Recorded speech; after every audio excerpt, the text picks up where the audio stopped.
Okay, great. Thanks everyone for joining us today. Welcome to this joint event, which is co-sponsored by GW's Institute for Middle East Studies, where I am the Associate Director, and the Middle East Information Research and Information Project, MERIP, where I'm the head of the editorial committee. Thank you all so much for coming. The format will be that we'll have structured comments from our three panelists first, and then we'll move on to a Q&A session. We are recording this, and it will be available on the Institute's YouTube page at the end of today. So we have three guests we're very excited to have with us today. Shira Robinson is Associate Professor of History and International Affairs at the George Washington University, where she teaches the history of the modern Middle East with an emphasis on colonialism, citizenship, and nationalism after World War I. Her first book, Citizen Strangers, Palestinians and the Birth of Israel's Liberal Settler State, was published in 2013 by Stanford University Press. We also have Mouin Rabbani, who is a researcher and analyst specialized on the contemporary Middle East, and he is co-editor of Jadaliyya. And then we have Mezna Qato, who is the Margaret Anstey Fellow at the University of Cambridge. She is a social historian of Palestine and the Palestinians. So ground rules for the Q&A section. Please put your questions into the chat box. You can do that at any time, even during the initial comments. We will collect those, but please include to which panelist you're addressing your question. That way we know who should answer first, and we're not all sort of just looking at each other, seeing who's gonna start talking first. And thanks so much. We'll put some links and resources into the chat for folks who are interested in learning more about Palestine throughout the first half of the event. I'm going to turn it over to Shira Robinson, who's going to give us a brief overview or context for the event in relation to what's going on in Sheikh Jarrah right now. And then she will move to her structured comments, and then we'll hear from Mouin Rabbani, and then finally we'll hear from Mezna Qato. So thanks so much. Please go ahead, Shira. Okay, thanks so much, Shayna, and thanks to everyone who came out today. There have been so many webinars on Palestine, and we're happy to offer one more. So last month, as you all know, for the first time since the outbreak of the Second Intifada in September of 2000, the entirety of the territory the territory that Israel controls, from the Jordan River to the Mediterranean Sea, was engulfed in state violence and popular resistance. In East Jerusalem, the Israeli police raided the Aqsa Mosque compound during the end of Ramadan and barred traditional holiday gatherings outside Damascus Gate in the Old City where the mosque sits. Meanwhile, Jewish settlers, flanked by Israeli soldiers, moved to evict a group of some 300 Palestinians from the neighborhood of Sheikh Jarrah. Over 600 people, most of them Palestinian, were injured. In the rest of the West Bank, the Israeli army has killed at least 20 Palestinians. And in Gaza, Israel carried out an 11-day bombardment that left an estimated 256 people dead, 1,900 injured, and 9,000 homeless. Hamas-fired rockets killed 13 Israeli Jews, some 200 others were injured. Finally, inside the 78% of historic Palestine that Israel conquered in 1948, what many people refer to as 1948 Israel, Jewish mobs attacked their Palestinian co-citizens, often as the police stood by and did nothing, and sometimes with their help.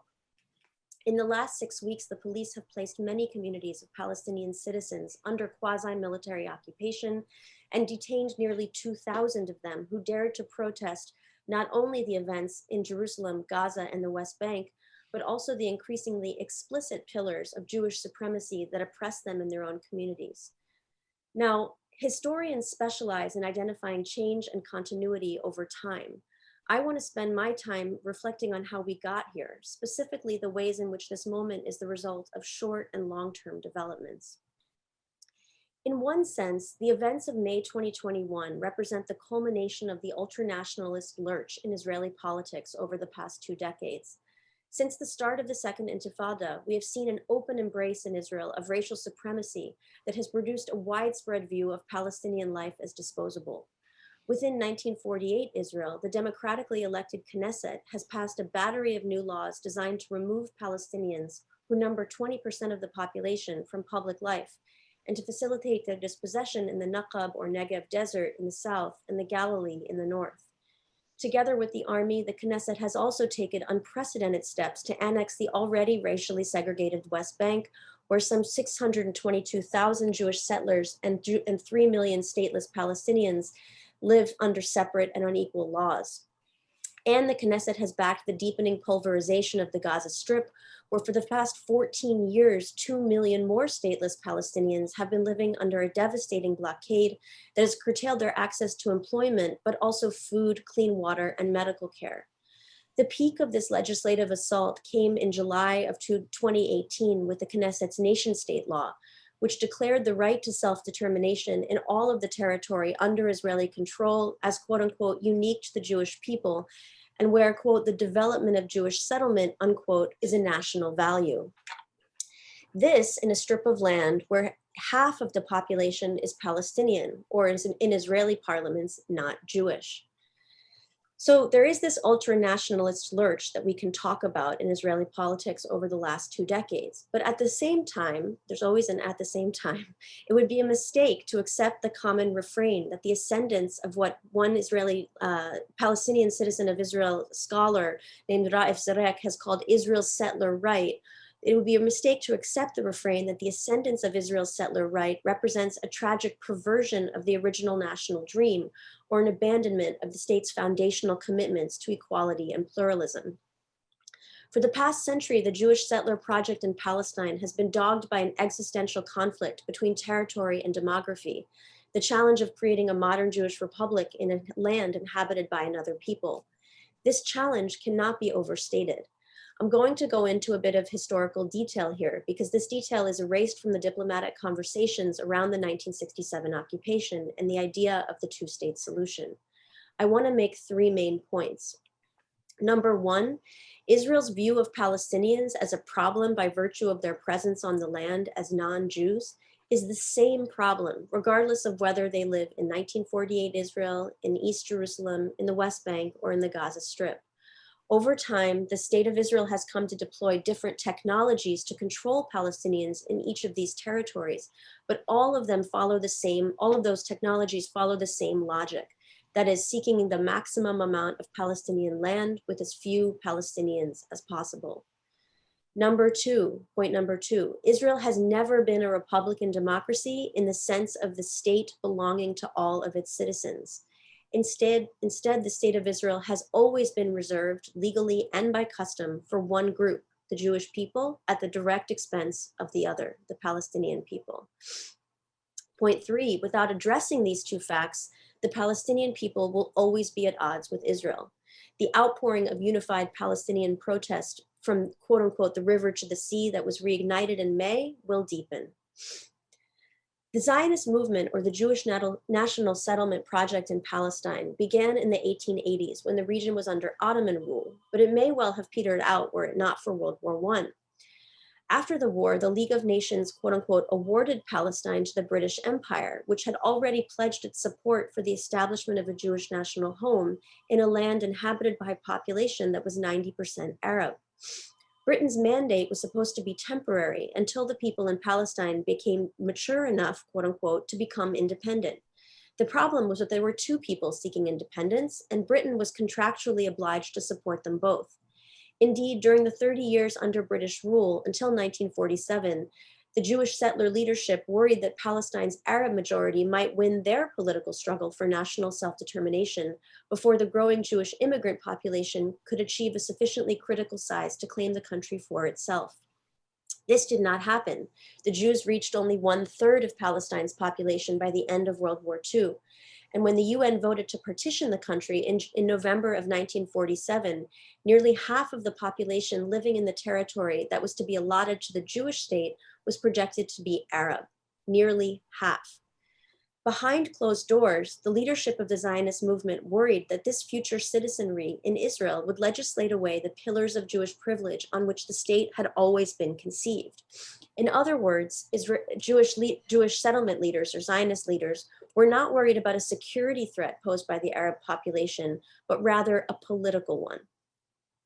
In 1948, the Zionist leadership significantly reduced this political threat by expelling and expanding the flight of the majority of the Arab population within the 78% of Palestine that it conquered, some 750,000 people at that time, today some 7 million. Soon thereafter, the nascent Israeli parliament, or Knesset, worked to ensure the irreversibility of the army's sweeping demographic and territorial accomplishments. The state invested extraordinary resources to prevent Palestinians from returning, militarizing the borders, passing new laws and regulations to expropriate Palestinian land and property, and financing the settlement of Jewish immigrants throughout the depopulated countryside. And yet, a nagging problem remained. While the minority of Palestinian Arabs who had managed to stay put within the state's armistice lines comprised only 15% of Israel's population, they held a much larger portion of its landmass. This territory included large areas that the UN had allocated to the future Palestinian state. Many Israeli officials expressed concern that the Arabs living in these areas would continue to demand their rights to self-determination, thus threatening the permanence of Israel's wartime conquests. And so, in early 1949, soon after Israel reluctantly agreed to grant suffrage to these Palestinians in order to strengthen its membership bid at the United Nations, it set out to gut the power of their vote. And the government did this in two ways. The first was by institutionalizing a draconian military regime that removed Palestinians from the Republican sovereignty that Jews enjoyed. For the first 18 years of statehood, Israeli statehood, until late 1966, Israel made use of movement restrictions, political detention, surveillance, and censorship on Palestinian citizens of the state as a way to colonize Arab land, protect Jewish labor, and uphold segregation between the two populations. A second early move to gut the power of the Palestinian vote was to delay any parliamentary discussion on a citizenship bill until the government could figure out how to avoid enshrining Arab-Jewish equality into law. Let me just repeat that. One of the moves that the government undertook to gut the power of the Palestinian vote in Israel was to delay any parliamentary discussion on a citizenship bill until the government could figure out how to avoid enshrining Arab-Jewish equality into a law. The 1950 Law of Return, which created a separate legal status that superseded the status of citizen, clarified the exclusive rights of the Jewish people to the state, regardless of where they lived, not merely within it. 2 years later, the 1952 Citizenship Law distinguished between those residents who enjoyed automatic legal status by virtue of the Law of Return, i.e. all Jews, and everyone else, i.e. all Palestinian Arabs, who would need to meet a range of conditions to enjoy a discrete, Palestinian Arabs who had remained within the state, who would need to meet a range of conditions to enjoy a discrete set of rights within the state. These two laws, the Law of Return and the Law of Citizenship, established the original legal foundations for Jewish supremacy in Israel. Now, by the early 1960s, the military regime had facilitated the expropriation of roughly 80% of the land of the Palestinians who remained after 1948 and left much of that population impoverished, socially marginalized, and politically divided. But the need for cheap labor was growing, and Palestinian protests against the regime as akin to apartheid was beginning to render the military regime a political liability. For all of these reasons, the government decided to dismantle military rule in December of 1966, quietly transferring its powers to the civilian police. I want to be very clear here. Israel did not end military rule over the Arab towns and villages within its 1949 borders because it had ceased to view Palestinian citizens as a potential political threat. Growing numbers among them continued to demand the right of return for their relatives and compatriots in exile, as well as the end of Jewish privilege in every sphere of public life. Instead, because Israel's demographic crisis had been addressed, the authorities viewed the political threat or the potential political threat as containable. Just 6 months later, in June of 1967, Israel's demographic dilemma was rekindled when it conquered over 1 million more Palestinians in the West Bank and the Gaza Strip. In the immediate aftermath of the 67 war, Israel could have pursued one of a handful of proposals to withdraw from the occupied territories in exchange for peace. but the state didn't want to give up the land that it had conquered. At the same time, granting citizenship to the newly occupied Palestinian population who inhabited that land was too much of a political threat, for the same reason that it would have been a threat in 1947. Rather than subject itself to the same level of international scrutiny as South Africa was contending with at the time, Israel claimed that it would hold on to the territories until it found a legitimate party to negotiate with. Of course, this legitimate party did not include the PLO, who represented the Palestinian people who lived in the territories. In practice, Israel committed itself to holding on to the territories indefinitely. It began to settle them with Jews while refusing to grant any rights whatsoever to their Palestinian inhabitants. The broad strokes of the subsequent decades since 1967 have been told to all those willing to listen. Number one, Jewish settlement in the West Bank and the Gaza Strip was facilitated to different degrees by both the Zionist right and the Zionist left, and Israel exercised brutal political repression of occupied Palestinians in response to their resistance to colonization and their demands to end the occupation and establish a Palestinian state. Number two, the possibility of creating such a state faded further each year as the expansion of Jewish settlements and infrastructure to support the settlements led to a growing erasure of the line between the territory that Israel had conquered in 1948 and the territory it conquered in 1967. This same period of the 1970s and especially 80s witnessed an uptick in new Jewish settlements inside 1948 Israel, accompanied by the strangulation of the Palestinian villages and towns inhabited by citizens of the state whose lands those settlements expropriated. Ultimately, the Palestinians in the occupied territories rose up in 1987. The First Intifada, which was a massive and largely nonviolent grassroots campaign, convinced a sufficient number of Israeli Jews that the price of their ongoing occupation was too high to pay. There was an economic downturn in Israel due to the drop in tourism. The Palestinian boycott of Israeli goods was not helping matters, and Israel was experiencing a terrible image overseas. But the conclusion that elected Israeli politicians took from this assessment was not to end the occupation, but rather to reconfigure it by attempting to return to the idea of partition, this time not so much of land, but of people. This in turn led to the closure of the occupied territories, the Oslo political process in which the settler population doubled and the infrastructure expanded to support those settlements, things like roads, electric grids, the confiscation of Palestinian water. The PA was established as a powerless institution by design.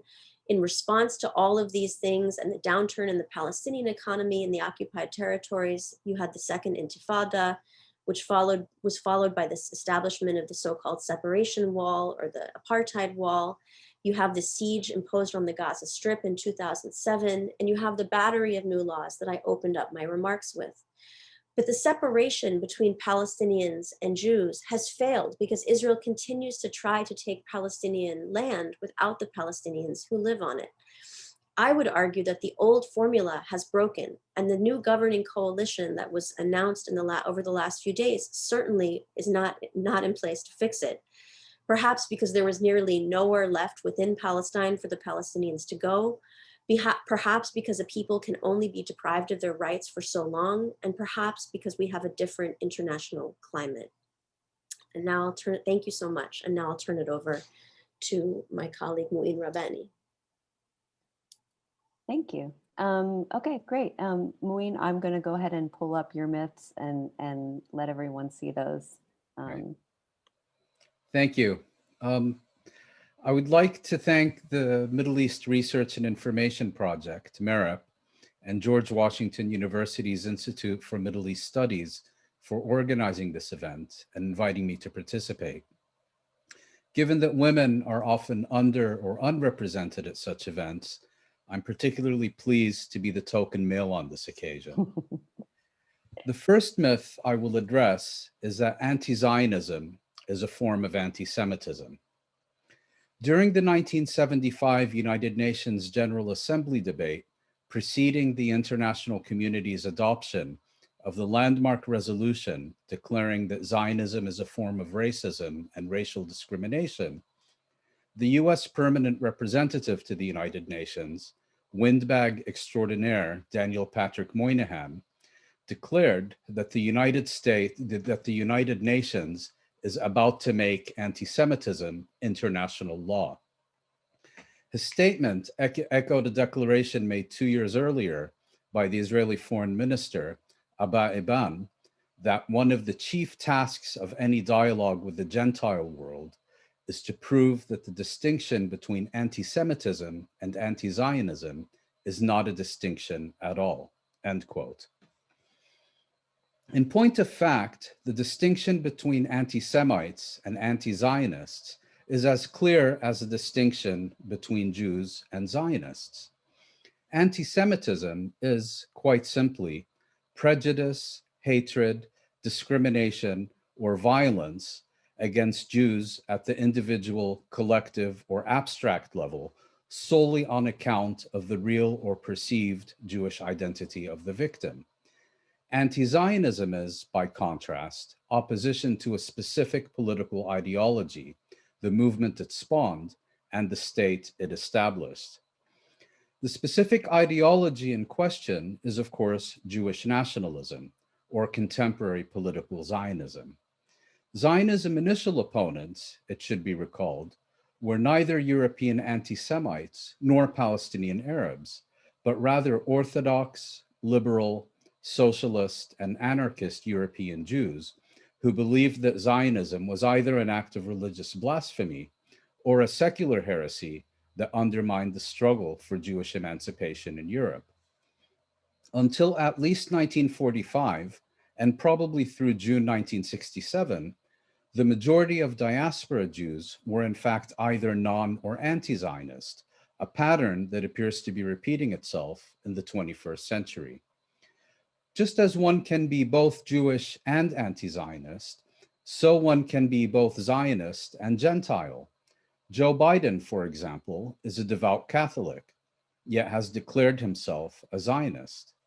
Similarly, by far the largest group of Zionists in North America today are not Jewish Americans and Canadians, but rather evangelical Christians, so-called Christian Zionists. While it may seem counterintuitive, one can also be both an ardent anti-Semite and a passionate Zionist. If you recall that a fundamental tenet of modern Zionism is that anti-Semitism is a permanent and immutable reality of European life, and that European Jews should therefore establish a state of their own in the Middle East, its attraction to anti-Semites who wanted their societies to be Judenrein becomes self-evident.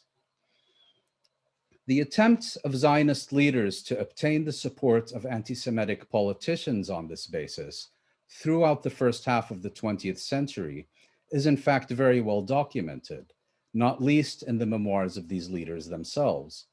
Their efforts made the movement even more unpopular among European Jews committed to the egalitarian principles of the French and later Bolshevik revolutions. Subsequently, the State of Israel routinely forged alliances with foreign leaders who made no secret of their less than fraternal views about Jews. It is a practice that continues to this day in the form of Israel's special relationships with Hungary's Viktor Orban, Poland's Kaczynski, the European far right, and North American dispensationalists.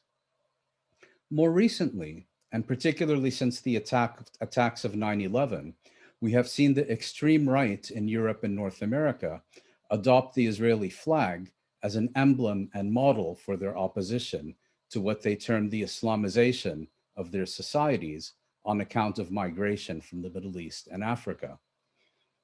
At the same time, such groups and individuals typically retain views about Jews that would make Joseph Goebbels proud. India's Hindutva extremists, for their part, seem equally devoted to the Israeli flag and Hitler's Mein Kampf. It's a reality as unsurprising as that of Trump and his fellow Islamophobes making the financial pilgrimage to Riyadh and singing the praises of Mohammed bin Salman, or of Gulf autocrats providing witness statements exonerating Trump's Muslim ban as a legitimate security measure in exchange for continued US protection. So how did anti-Semitism and anti-Zionism become so intertwined? The short answer is political expediency. In the aftermath of the Nazi Holocaust, anti-Semitism has come to be viewed as a uniquely evil and pernicious form of racism. Since Israel is a Jewish state, has adopted the Star of David and menorah as national emblems, and claims to represent and act on behalf of Jews the world over, it doesn't take a brain surgeon to figure out that presenting opposition to indefensible Israeli practices as being indistinguishable from a burning hatred of Jews is the perfect mechanism with which to delegitimize, demonize, and where possible, cancel and criminalize such opposition. Deploying the toxic smear of anti-Semitism against any and all critics of Israel has proven extraordinarily successful over the years, even if the novelty is gradually beginning to wear a little thin. That said, it does require a successful lobotomy to continue parroting this false equation. In this context, one of the most successful such procedures has been conducted upon the self-proclaimed International Holocaust Remembrance Alliance. At a time when leading Israeli and American human rights organizations are calling out Israel as an institutionally racist state, the alliance insists on equating such findings with Holocaust denial and the blood libel. It seems the commissars of the alliance are hell-bent on trivializing anti-Semitism in the service of continued impunity for the Israeli state in its dealings with the Palestinian people. Israel and its apologists have sought to redefine anti-Semitism from a hatred of Jews to opposition to Israel and its policies. As a result, we today find ourselves in a Kafkaesque world where the fastest growing population of anti-Semites consists of anti-Zionist Jews. In the few minutes I have left, I will partially address another myth, namely that Sheikh Jarrah is a property dispute exploited by Palestinian agitators for political objectives. The so-called property dispute in Sheikh Jarrah, which has in fact been ongoing for some 2 decades, is often presented as the result of efforts by dispossessed Jews to reclaim the properties they were forced to abandon in 1948. It is an established fact that Jews lived in Sheikh Jarrah prior to 1948. It is also an established fact that Sheikh Jarrah was never an exclusively Jewish neighborhood. Yet what Israel and its settlers are doing there today goes well beyond any attempt to reclaim lost property. As throughout the West Bank, Israel is engaged in a campaign of demographic engineering to replace Palestinian Arabs with Israeli Jews. The intention of this campaign, as openly stated by its sponsors, is to transform Sheikh Jarrah into an Israeli settlement populated exclusively by Israeli and foreign Jews. It is also an established fact that the principle of property reclamation is being administered on a fundamentally racist basis. The Palestinians facing expulsion from Sheikh Jarrah are themselves refugees from territory that became Israel in 1948, including West Jerusalem, and to which they have been prohibited from returning. This is because Israeli law permits only Israeli Jews to reclaim abandoned property. It in fact encourages them to do so, even if such property lies outside the boundaries of the Israeli state. Those facing expulsion from Sheikh Jarrah have, like other Palestinians, of course, been denied a similar courtesy. It is also an established fact that the current residents of Sheikh Jarrah are, unlike Israel's settlers, stateless refugees. Yet their citizenship status has nothing to do with their restricted property rights. A significant proportion of Palestinian citizens of Israel, as Shira mentioned, also lost properties in 1948. These properties are overwhelmingly located in towns and villages that, unlike Sheikh Jarrah, are situated within the boundaries of the Israeli state. Yet, despite being Israeli citizens, Israeli law does not accord them the right to reclaim their lost properties. a right it extends to Jews, whether they be Israeli from Tel Aviv or Americans from Brooklyn. It is also an established fact that this dispute is being adjudicated by Israeli courts on the basis of Israeli law and legislation. Yet East Jerusalem is occupied Arab territory. Israel's annexation of East Jerusalem and recent US recognition of Israel's claims of sovereignty over Jerusalem have absolutely no bearing on the status of East Jerusalem under international law. And under international law, an occupying power is required to maintain the laws and legislation that existed on the eve of occupation and is prohibited from replacing these with its own domestic laws. That same corpus of law, parenthetically, defines the transfer of an occupying power's civilian population into occupied territory as a war crime and is currently being investigated by the International Criminal Court.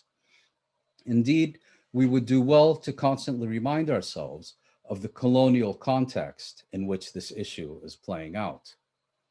It is also an established fact that if this were a standard property dispute, there has been so much fraud, legal subterfuge, and deliberate misrepresentation, primarily by the Israeli state and its settlers, but also by Israeli lawyers hired by the Palestinian residents of Sheikh Jarrah to defend their rights, but in practice acting in collusion with the settlers, that in any court outside of Israel, this case would have been immediately and categorically dismissed in favor of the current residents decades ago.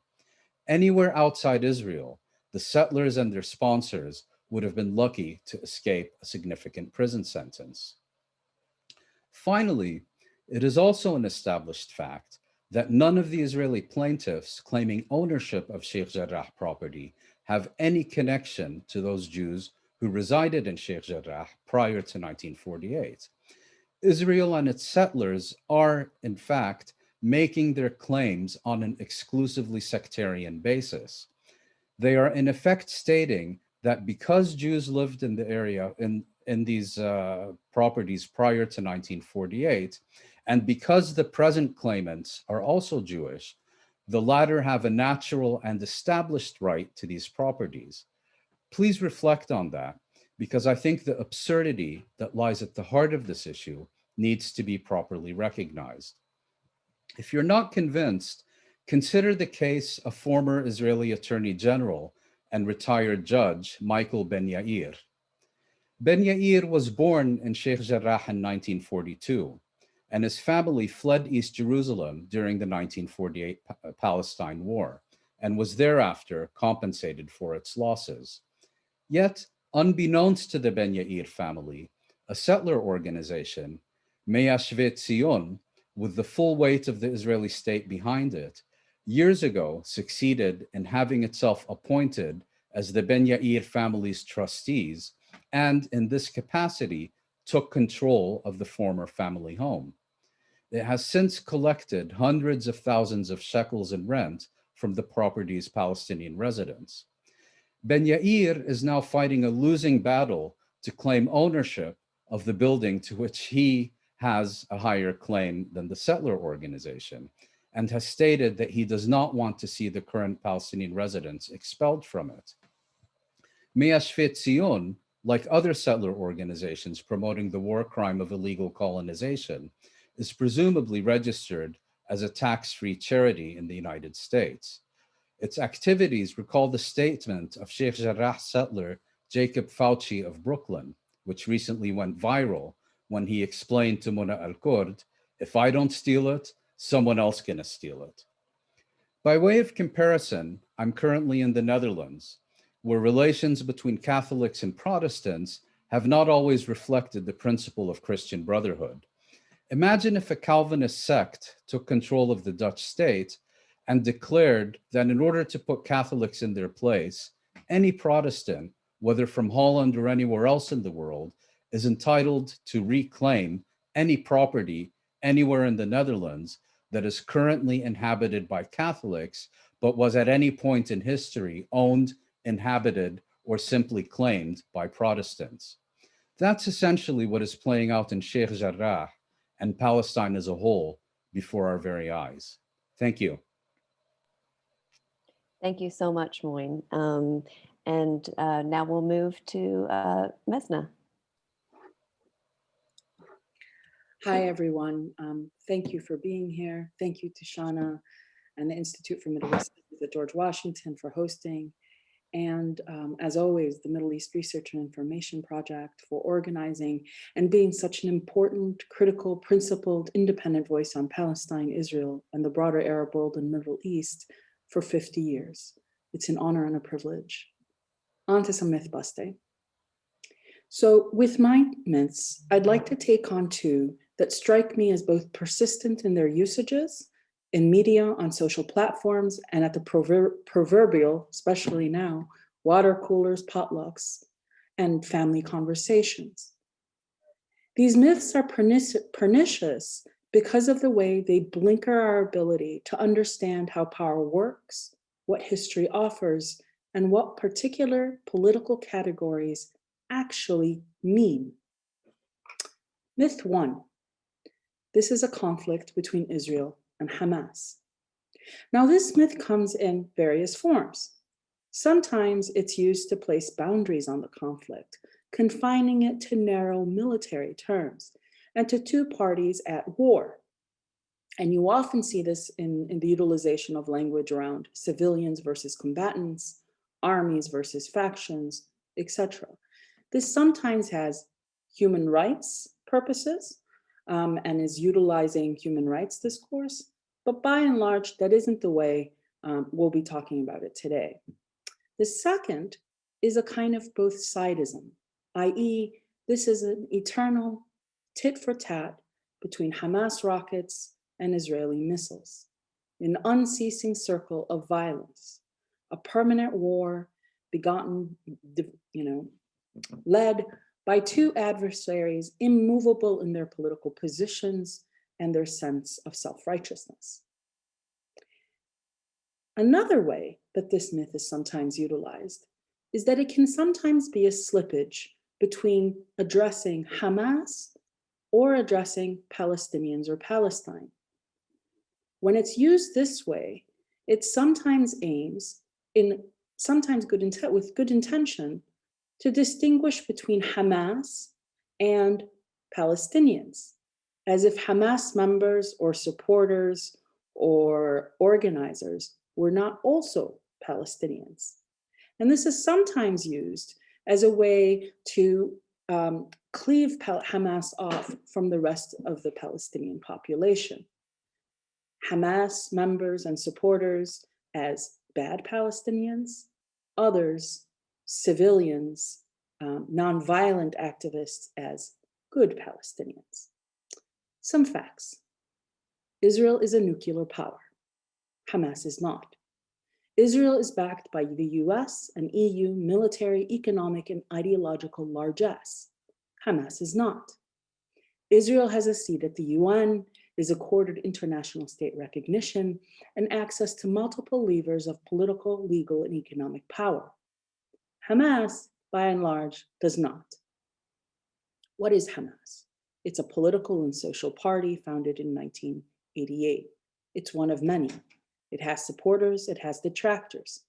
It's currently in power in Gaza, but it's not a state, nor is Gaza a state, nor is Gaza an independent territory.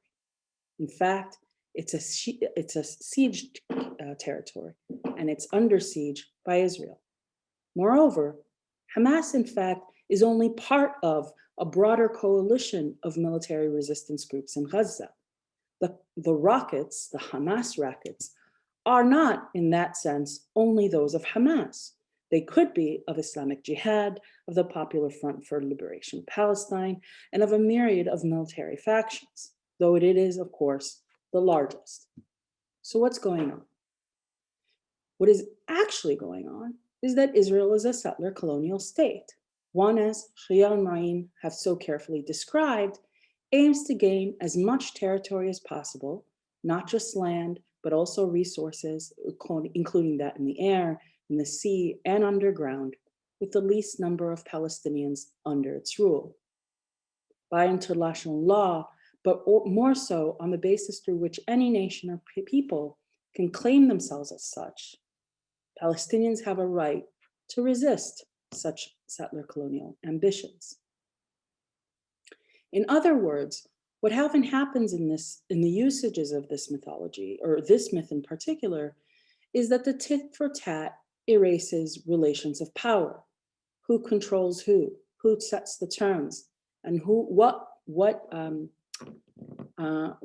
levers can each faction or each side wield.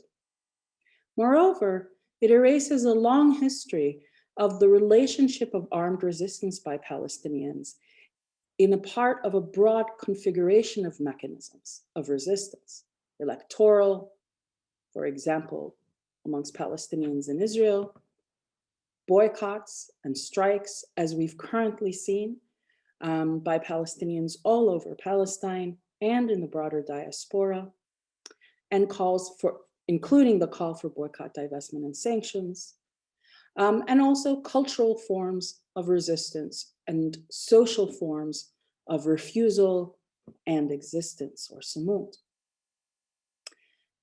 Myth 2.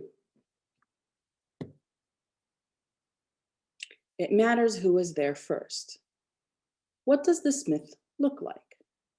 Now, you've probably seen the almost ubiquitous map called, the shrinking map of Palestine, as it were, where the territory of Palestine increasingly shrinks in relationship to who has authority or over who. In response, in one recent viral attempt to respond to this shrinking map, someone, I can't figure out who, but if you all can tell me, please let me know, created a map of the Jewish history in Palestine, spanning all the way from 3000 or so BC until the present, with in fact an expansionist ideal of Jewish land from the Euphrates to the Nile. This myth in particular around who was there first is an old one.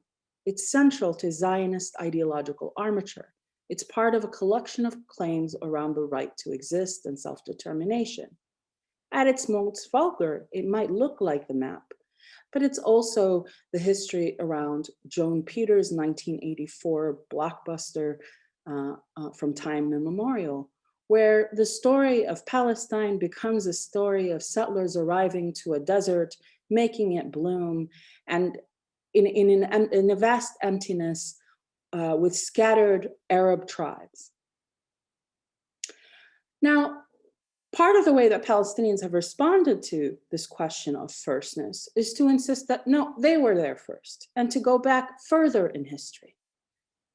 And in my response to such historiographical attempts, while important and crucial to rewriting and reframing claims to history, is that they often also erase other parts of Palestinian history, particularly the last 2,000 or 3,000 years, by which Palestinians in Palestine have always lived in, with different, under different forms of rule, different empires, and experienced all sorts of arrivals and departures by different populations and peoples. So privileges in many ways, the originist historiography in this mythology often privileges this constant quest for origins that that is unceasing and unending, and misunderstands the whole question of Palestine, by which I mean that settler colonialism is not only or even really necessarily about a reversal of history, but is to understand settler colonialism as a structure rather than an event, by which I mean that settler colonialism, again, is a logic through which some people can always and forever rule over another people. In response to this, there is a quest and a call by Palestinians, as well as other settler society, other indigenous movements in settler societies and states for decolonization. Here too, there seems to be a misunderstanding as to what decolonization itself means. It too is a structure and not just an event. Decolonization is about the dismantlement of relations of power and hegemony that would have it that the settler could dominate the native forever, or that one part of a people can always rule and another part of the people will always be subjugated. While there's, of course, and certainly demands for reclamation, for return home, for return of that which was confiscated, and for the recognition and reparation, the fundamental concept of the decolonization of Palestine is not about who was there first, but it is about how we can rebuild and reclaim a land in a process that is just and builds equality for all. This is, in fact, the primary set of demands within a broad, rich lexicon and tradition of in Palestinian political history. It is not about removal, about reverse violence or political retribution. It's about equality, freedom, dignity, democracy, and a grassroots popular mobilization to those ends. Thank you. Wonderful. Thank you so much to all of our guests. We do have quite a few questions in the chat, so I will go ahead and get started with some of those. So let's see. I see one from David Wittenberg. I don't know who this is to. David didn't put that in the chat. So I'm going to go to the next question. Maybe David, you can direct that question to a particular presenter. This is from Evan Talit. Mezna, is it not also important to understand why that land in Palestine has shrunk, and not only to look at it on its face and assume it is arbitrary land grabs? Additionally, the blockade on Gaza is also enforced by Egypt on their border. So to the second part of that, yes, it is. And in fact, it's enabled by an international community that does not pressure either Egypt or Israel to open that border. But the siege itself, overall, is in fact an Israeli project. As to the question around assume it is arbitrary land grabs. Yeah, no, the shrinking map does not assume that these are arbitrary land grabs. That is precisely what settler colonialism is. It has a logic. There's a purpose to why certain land is grabbed and certain land is kind of cordoned off for constantly shrinking space for Palestinians to live. And it's about resource extraction and extractivism. It's about environmental, sort of complete control and domination of the territory. Wonderful. Sorry, could I just add to that? Yes, please. I fully agree that it's always important to point out that Egypt is a direct participant in the blockade of the Gaza Strip. But I think it's equally important to note that it's doing so essentially as a measure to support Israel and in order to strengthen Israel's blockade of the Gaza Strip. So I don't think one can look at Israel's actions vis-a-vis the Gaza Strip in isolation from, one can't look at Egypt's actions in isolation from Israel's. Thank you. So that question from David was for Mezna. He says, the idea that Hamas is differentiated from Palestinians is a straw man argument. Israel differentiates between Hamas and Fatah, as do the two Palestinian parties themselves. Can you respond? Sure. I'm not exactly sure what the question is, though. My point was to point out not that that there is no other political parties. In fact, that's what I do address. What I mean to say is that when we're talking about Gaza, we're talking, and we say Hamas, what happens is that you erase the fact that both that Hamas are Palestinians, but also that this is a place that has people of multiple political parties, and that to collapse all of that resistance, both military and otherwise, to Hamas rockets is an inaccuracy. Thank you. This question actually is for everyone. I think perhaps especially Shira, but the questioner directs it also to Mezna. Under the assumption that there would not be a state of Israel without Zionism, is it a myth to be pro-Israel but anti-Zionist? And also Mouin, yes. So actually, this is a question for all three. Who wants to answer that question first then? I'm not actually Shira? sure I understand the question. I was reading it and rereading it, and I wonder if it could be reformulated. Because I don't dwell in the realm of non-facts, or so I'm not paid that much. Maybe that the person could reformulate their question. I'd be happy to answer it if I understood it. Mouin or Mezna, do you understand the question? Well, I'll give it a stab. I mean, I think a very good example of the distinction between anti-Semitism and anti-Zionism is that suppose Jews had gone to an uninhabited Pacific island and established their state there. And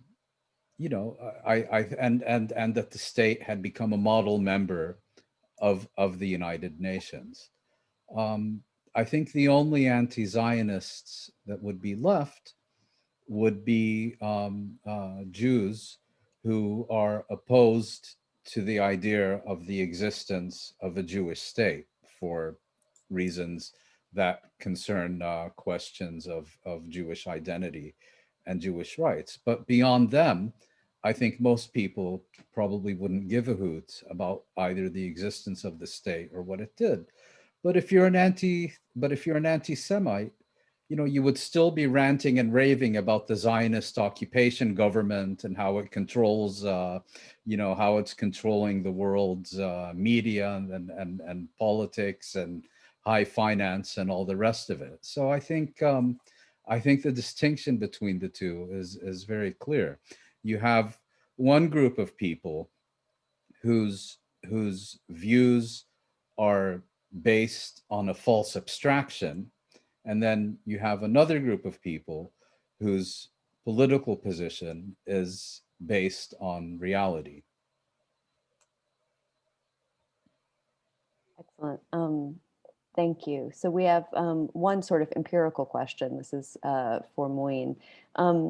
You mentioned that the settler organization, which collects rent on Michael Ben Yair's home, is registered as a charity in the U.S.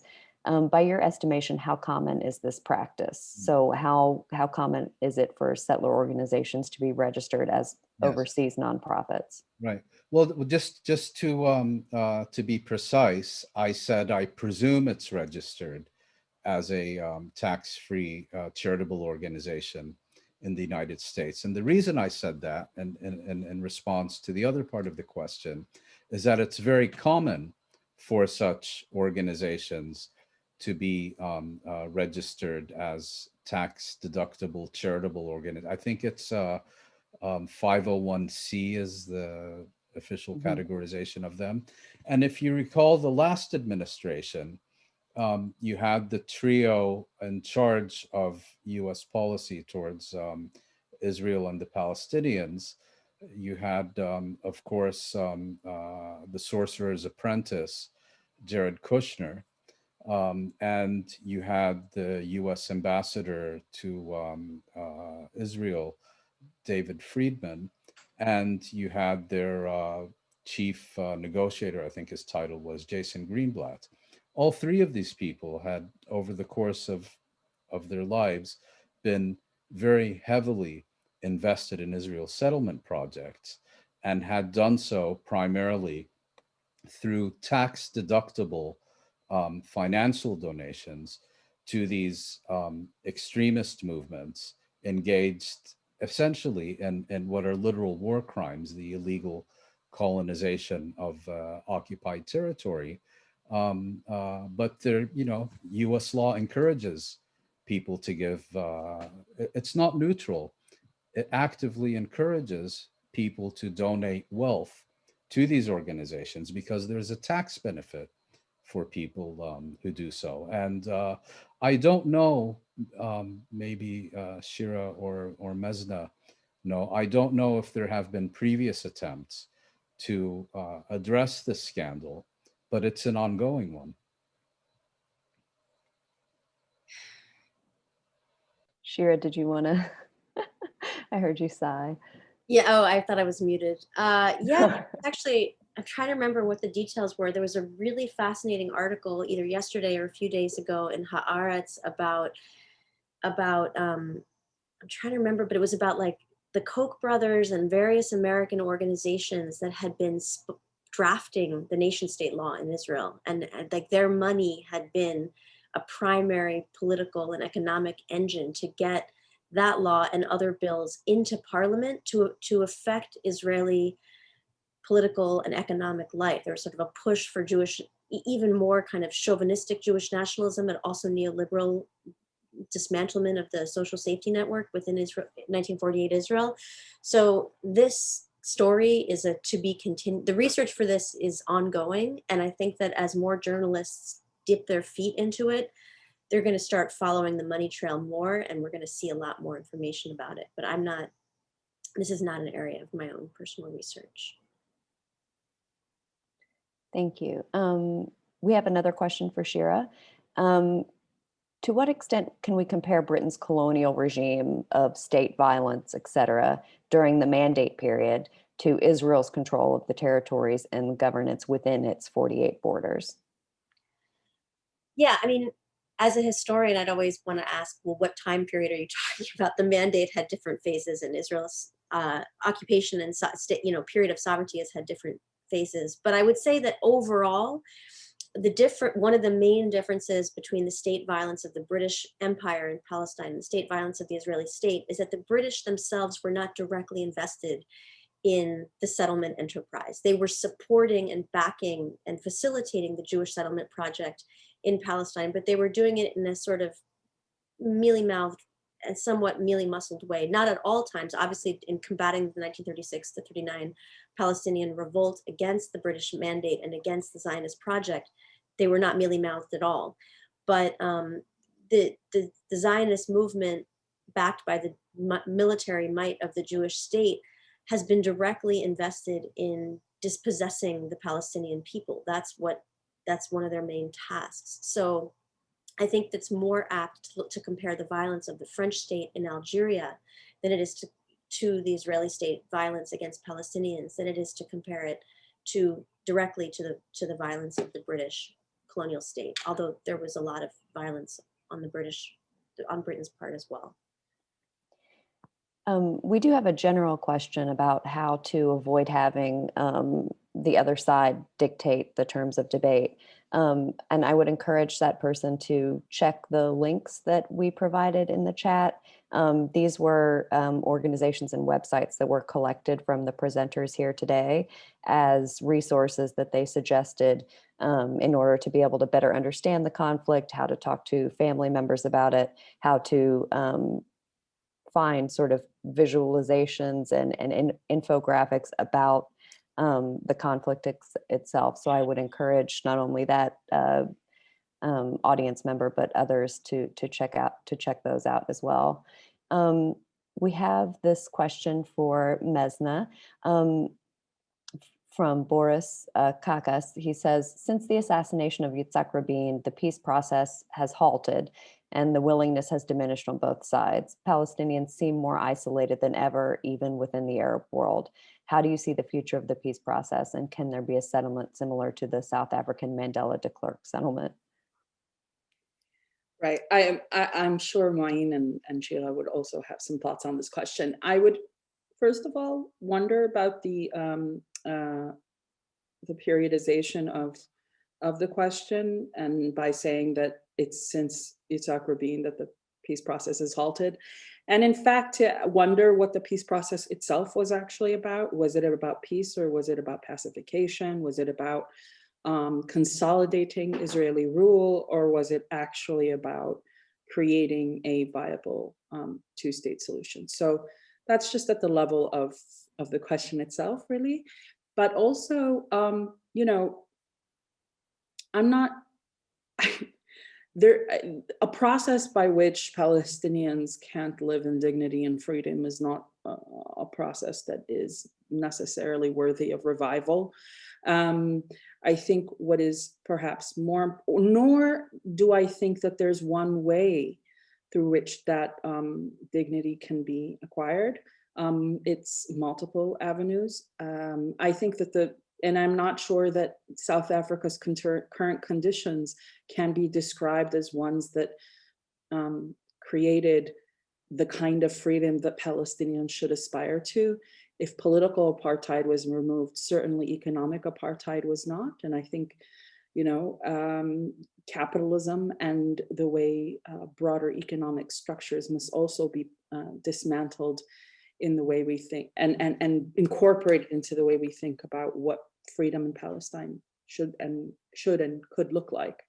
But I think more fundamentally, these are questions that for me are more importantly should be under the aegis of the support for a Palestinian national movement that is democratic, that is popular, that has the support, and whose mechanisms have the support of the Palestinian people, both inside and outside Palestine, and cannot be processes that are dictated by an elite, either economic or political. They have to be processes that are democratic. And insofar as the first one wasn't, it's part of why it failed. Excellent, thank you. This question is for all three speakers from Lars Gül. Based on the near total control of access of land, sea, and air over Gaza, much tighter than most occupying powers anywhere else in history during their occupations, would it not be more accurate to say that Gaza is both occupied territory and under blockade?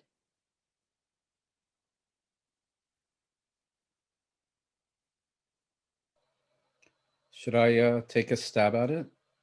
Sure, please. That is in fact the case. I'm not a specialist in international law, but the International Committee of the Red Cross, which is the custodian and designated interpreter of the Geneva Conventions, has made the determination that the Gaza Strip remains, for the purposes of international law, occupied territory. So the fact that Israel withdrew its military forces to the boundary between the Gaza Strip and Israel does not take away from the reality that it is still an occupied territory, because it still controls, you know, the coast, the airspace, and all the rest of it. So I think the questioner is correct. Does anybody else want to comment on that? No. We have one additional question to all of the speakers from Han Zhang. How responsible do you think Jordan is for the current situation? King Abdullah supporting the UN partition plan and annexing the West Bank after the War of 48 instead of letting Palestine become a state. The current Jordanian government is also not against Israel, in my opinion. he's just saying he's in Amman now and is trying to learn a bit more about the Jordanian government's involvement in this. This is a bit of an IR question for the historians here today and social theorists. Mouin, do you want to take that since you're a Jordan person too? Sure. Well, I would just say if you're in Amman, you probably shouldn't have asked that question. I think a very good place to start is with Avi Schleim's path-breaking historical work, his book Collusion Across the Jordan, which I believe came out in 1988. And it basically demonstrates how the Hashemite monarchy in the 1930s and 1940s aligned itself with the Zionist movement in order to serve its own strategic objectives. I also think it's very important to put this in the broader strategic context, which is that until at least the mid-1950s, Jordan basically existed under British tutelage. And since then, it has existed primarily under American tutelage. And I think it's important to recognize that Jordan has been seen by Israel and also by the United States as primarily a buffer state. In other words, you know, in the years when there were more conventional interpretations of military activity, Jordan was seen as kind of the buffer between Israel to the east and Iraq and Syria to the north and west, and especially of Iraq. I think that's the short answer. Wonderful. I think we have the question again about how to make sure that the other side doesn't control the terms of debate. And I'm unable to actually copy and paste into the chat all of the links from those organizations, but I will present the question to everyone. There it is. So Monado, please check out those links because these were recommended to us from the presenters to address that particular question. But how do you avoid having the other side dictate the terms of the debate? Most of the topics raised are actually the myths that are used by Zionists, of course, which is why you guys chose those myths to dismantle for this presentation, and which give them so much power in terms of responding. And how would you address this when you're talking with other students or in academia or in labor organizing, et cetera? And I guess that can be for everyone. Shira, do you? Yeah, hi. I mean, that's a big question. It just kind of depends on what people are saying in terms of how you want to respond. But I would say the first thing, this is going to be obvious coming from an educator, but the first thing that you want to do to prepare for these conversations is to read and to educate yourself so that you can respond with empirical fact and helpful insights. I think that at a more general or broader level, I think one way of thinking about these kinds of conversations is to ask people to search for their moral compass and to say things like, how would you feel to live under X conditions? Do you think that this is morally acceptable? And what do you think? Do you think one state should be allowed to exist on the backs of another people and at the expense of the dignity and freedom and equality of another people who make up a huge part of its territory? And just help your conversationalists or your interlocutors break the story down into some basic moral questions. And I think that sometimes that is more effective than trying to offer a tit for tat kind of conversation about facts, which often just goes on endlessly. Can I just add to Shira? two thoughts come to mind. First, I think that these mythologies, as I tried to kind of gesture to, are not sort of hermetically sealed. They do then impact how others who may potentially not have anything or know nothing about Israel and Palestine also think about Palestine and Israel and the Palestinians and Israelis and Jews, etc. So I think part of unpacking this mythology is making clear to oneself, even if one thinks that they are sort of, they know what this is, sometimes our thought logic actually is permeated with a particular frame that comes from these mythologies. So for example, the question around who was there first, I think is one of these problematic ones, where even Palestinian historiography for a very long time was also obsessed with trying to find out who was there first, and also privileged biblical and ancient history at the expense of other parts, other periods in Palestinian history. So that's one. So there's a kind of reactionary move that happens that also is undercut when we start unpacking these myths, right? For example, one of the ones that, and it's not like Palestinians themselves also have not, in part, as a historian of education, I can tell you that the educational systems in Palestine are absolutely dire when it comes to Palestinian history. So the assumption that Palestinians themselves know their Palestinian history is not exactly accurate, right? So, and also, I've had Palestinian young people ask me, is it true that we actually sold our land in 48, for example? These are certainly mythologies that exist across the Arab world as well. So the assumption that these mythologies only exist in one place is also not accurate. The other is that I think that mythology, unpacking these mythologies is also about political commitment, right?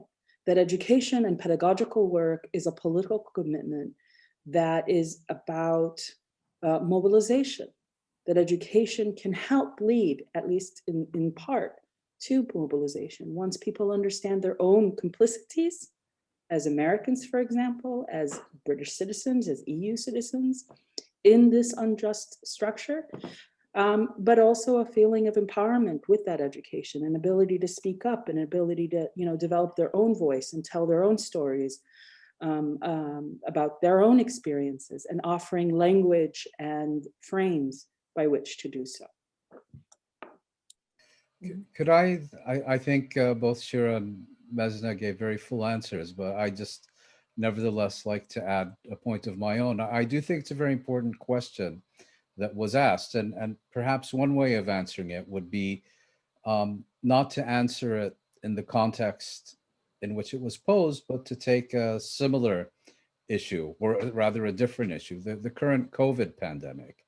On the one hand, you want to give people accurate information, but at the same time, when these crazy conspiracy theories began gaining traction and currency, you can't just ignore them, because they will restrict your ability to give people the information that's required to keep society safe and save lives. And I think, where do you draw the line where you're not giving such crazy conspiracy theories more currency that they're worth, and you're actually bolstering them instead of demolishing them? I think it's a judgment call, and it's a difficult one. So I understand where the questioner is coming from, but I also would point out that it's not a black and white issue. Thank you. This question was sent just directly, so it's not going to show up in the chat, but what particular strategies do you have for ensuring that reference to historical anti-Semitism, especially the Holocaust, doesn't end up as a conversation stopper? I have my own strategies. I'm a Holocaust educator, but I'd love to hear what you have to say. Maybe Shira, do you have thoughts on that? Again, I think it's always context specific. So I'd love to know more about the particular questions that have been conversation stoppers. But I think that one thing that's important to always remind our interlocutors is that Zionism didn't begin with the Holocaust. And the Holocaust, the Holocaust happened, World War II and the Holocaust happened some 5 decades, more than 5 decades into the Zionist settlement project. So while Zionism did stem in part from anti-Semitism and anti-Jewish violence, it also stemmed from nationalism, settler colonialism, and all of the kind of political ideologies and thinking about the world that was circulating in Europe at that time. So anti-Semitism was a big part of the story, but it was only one part of the story.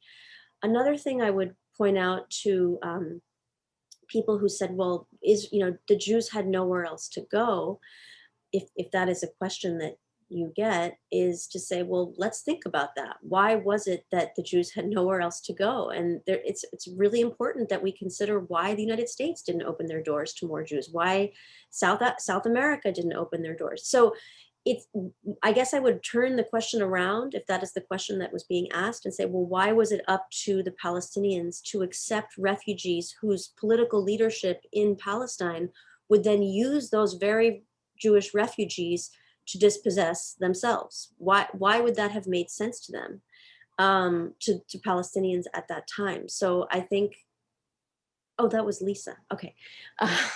Lisa Heineman from the University of Iowa. Yeah, so that is one answer I can offer. I'd be happy to talk about that more offline. If anyone else wants to comment, otherwise we have this question, which is about what's the solution, right? Is it a two-state solution? Is it a one-state solution? Or is there another solution to this ongoing conflict? Mouin, I know you have thoughts. Yes. So, I think in the abstract, I think the solution that's most preferable would be a one-state outcome in which Israeli Jews and Palestinian Arabs, including those who have been exiled from Palestine and their descendants, live together in an appropriate form of individual and communal equality. Without taking too much time to answer this question, I also think that it's not possible to achieve that outcome in the absence of a decisive military defeat of the Israeli state, because it basically requires the deinstitutionalization of Zionism. And that's not something that's going to happen on the basis of nonviolent resistance or international boycotts. I think it is only a decisive military defeat. In other words, armed force that not only deters and weakens, but defeats and vanquishes the Israeli state, that could produce such an outcome. And I don't think there's a credible option for that at present available. By contrast, I do think it'll be very difficult, but at least in theory, I do think that there are non-military avenues to achieving an end to the occupation. Not, as was discussed in the Oslo negotiations, where basically Israel keeps what it wants, and the rest of it becomes a Palestinian entity that's sovereign in name only, but a genuine, comprehensive Israeli withdrawal to the 1967 boundaries. And let me just conclude my response by saying that on this point, many of you may be aware that Edward Said was not only a leading, and I would argue the most outstanding and eloquent advocate for a one-state solution during the final decade of his life, but he was previously one of the first Palestinians and one of the most prominent Palestinians to begin advocating during the 1970s and 1980s a two-state settlement, and received numerous death threats on that basis. And I had the opportunity to interview him about this about a year before he passed away in Jerusalem. And I asked him a question about, well, you know, if the desired outcome is a one-state solution, does that mean you just basically ignore the struggle against the occupation for the establishment of an independent Palestinian state and so on? And his response was, no, not at all, that the struggle against occupation must continue, because if Palestinians are able to compel an Israeli withdrawal to the 1967 boundaries and have to uproot all their settlements and all the rest of it, that will deal such a body blow to Zionist pretensions and have a potentially transformative effect on Israeli Jewish public opinion, that it may well create the conditions for a subsequent peaceful transformation from a two-state settlement to a one-state solution. It seems to me like it's a point of view that's underpinned by sound logic, and I would just say that, you know, I have absolutely no objection to people who advocate for a one-state solution. But I think that if they do so under current circumstances, particularly if it's their intention to leapfrog a two-state settlement and go straight to a one-state solution, I also think they have a responsibility to propose a credible strategy for achieving it. And as I said at the outset, I think it requires a credible military strategy for achieving that. Excellent. Thank you. Yes, Mezna? Yes, I maybe to just leapfrog, or not leapfrog, tag on to what Mouin just said. I think it's also important, a lot, you know, I'm not a big fan of the tyranny of solutionism in general, I like to call it, because I think so much of the conversation on Palestine-Israel becomes a conversation around solutions. And I think that that's important, of course. But I think also that conditions on the ground, of course, determine what we see as a solution, but also the forms of resistance that are taken up to determine what are the possibilities of resistance and decolonization, and what any solution, you know, the horizons of what a solution can look like need not be determined by what we see as possible now, which means that I think part of the question around solutions should be also about, well, what is the solution vis-a-vis what my country does and does not do in terms of Palestine, Israel? What is the solution when it comes to American or US, responses or US support for Israel? What is the solution to that?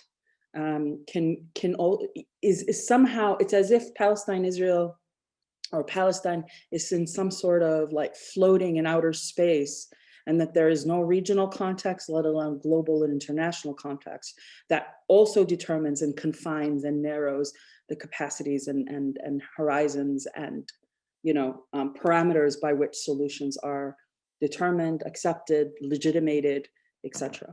And by this I mean both in terms of economic conditions, political as well as social. So that's one aspect of this.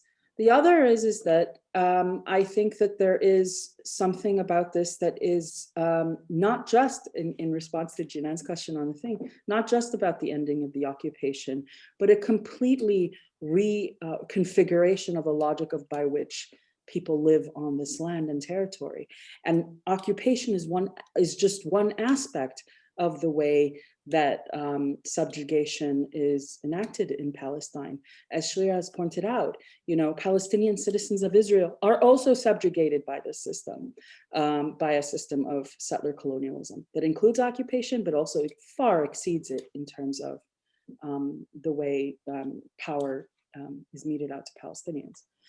Finally, I think that there is something to be said for this question of democracy, that it is not on any of us to decide what the solution for Palestine-Israel is, but our role is to build and help support and get out of the way of Palestinians and perhaps also Israelis in building, robust grassroots popular movements that will itself have to fight and determine and think through and develop the solutions that make sense for them. Thank you. Excellent, thank you. I don't see any more new questions in the chat, but I do have one. We have just 3 minutes left. It's about the U.S. role, right? So the role of the U.S. as a neutral arbiter or intermediary is a constant refrain in the U.S. media and in the U.S. political establishment. Where does this idea come from, and how is that problematic? And that can be for anyone. Mouin, perhaps, and then Shira. If I understood correctly, you're asking about the U.S. role. As being neutral, inherently Yes. neutral, or Well, I think it's critical to understand that the U.S. is in fact a party to this conflict, and that Israel would not be able to continue acting as it does, without essentially not only the support provided by the U.S. If I'm not mistaken, the only country that has received more U.S. military aid from the United States since World War II is the former state of South Vietnam, but I'd have to double check. But it's not only through all these kinds of support, but also it is the United States, and often the United States alone, that provides protection to Israel from accountability from its actions. In other words, in the United Nations Security Council, by threatening all kinds of smaller states that might have different views on the issue and so on, that we should view the United States as a party to this conflict. And I think that can be empirically substantiated. Now, we also live in a world where, should meaningful diplomatic negotiations ever happen, I don't think they have thus far, but, that I think it's vitally important that they not be under exclusive American sponsorship, because then you effectively, as we saw during the Oslo process, you have a mediator that is committed to stacking the deck and dealing only aces to one of the parties at the table. So it's kind of it cannot but fail. And Shira and Mezna have spoken about Oslo. I think one of the other fundamental problems with Oslo is that it sought to replace the international consensus with an Israeli-American one. I'll quote Aaron David Miller, who was a senior US official during much of this period, and he described the role of the United States as Israel's lawyer. That to me sounds like a participant and not a mediator. Wonderful, thank you. Does anyone have one last final brief word? If not, we're going to go ahead and end everything here. Thank you all so much for your very thoughtful comments and your myths and your answers to all of these questions. Thanks everyone for coming, and thank you for your excellent questions. Please check the chat for links to those organizations and those resources for talking about Palestine. And this recording will be available on our Institute for Middle East Studies YouTube page in the next few days, and we hope to see you at our future events. Thank you, Shira, Mouin, and Mezna so much. Thank you. Thank you.